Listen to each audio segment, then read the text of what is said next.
Joining us now is Dr. Amy Compton-Phillips. She's the Chief Clinical Officer for Providence Health System, also a CNN medical analyst. Dr. Compton-Phillips, it's good to see you. So let's continue from where Dr. Khan leaves off there. He says we do not have the disease under control, and we now are in the fall where people are worried about cooler temperatures back on campus, more people moving indoors. When you're looking at the average of new infections back above 40,000 a day, what does that tell you about where we're heading?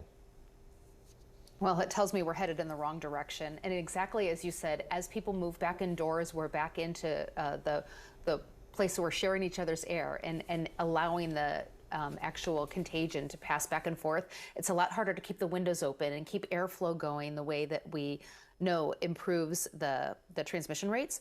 The other thing is that people are just sick and tired of doing these things. And so you see people getting fatigued with mask wearing and getting much more complacent. And so I really do worry that we're headed for a perfect storm. I know another thing that public health experts like yourself are sick and tired of or frustrated with is the constant mixed signals from the administration, including administration agencies. The CDC has had to change its testing guidelines a couple of times. The other day they put up guidance that said there was aerosol transmission of the coronavirus, then they took it down. Dr. Anthony Fauci was just speaking with the New Jersey Governor Phil Murphy moments ago, and he said, quote, "There's good enough data to say that aerosol transmission does occur." He went on to say aerosol means the droplets don't drop immediately. They hang around for a period of time. Explain why that is significant, and please tell me if I'm wrong as a layperson. Even more significant, if the droplets hang around for a period of time, as people do start to go back indoors, where there's less ventilation and circulation of the air, it strikes me that that's a complicating factor. It is absolutely a complicating factor. And we have several case reports, and this is what Dr. Fauci was talking about, where things like people at choir practice weren't necessarily right next to, within 6 feet of another person singing, but actually across the room. And so the belief is that in certain circumstances, not all the time and not the vast majority of the time, in certain circumstances, super spreaders, as they sing, as they cough, as they sneeze, can actually, rather than just the larger droplets that fall to the ground pretty quickly within 6 feet, can actually stay diffuse through the air, and then that's what can create these super spreading events.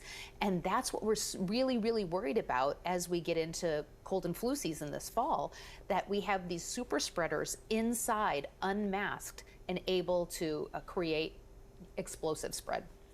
In part because of the politics in the town I work in, the other Washington, here in Washington, D.C. We saw quite remarkably Dr.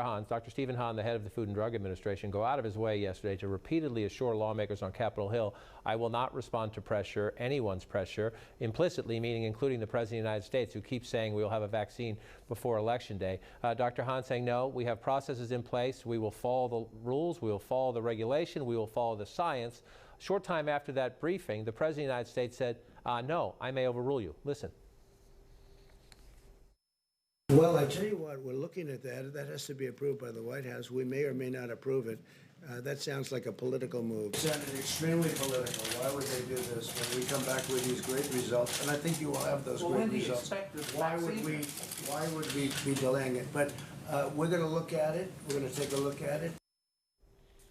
Just your reaction as a public health professional. Again, the president publicly undermining his own Food and Drug Administration administrator, saying he's being political. Dr. Hahn was making the case, I'm going to follow the science and be careful.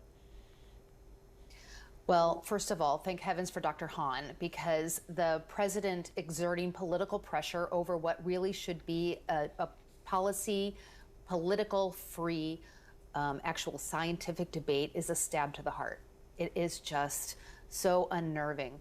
The fact that we had these 4 leaders of the pandemic working with the government double down and saying we're going to follow the process, we're not going to follow politics, we're going to follow the process, we're going to actually follow the science, we're going to let the data do the talking and decide when things are safe and effective so that we can protect the American public the way the American public deserves to be protected, is the way to go. And if we allow politics to interfere with that, we're going to set public health and the health and well-being of Americans back decades. We can't let that happen.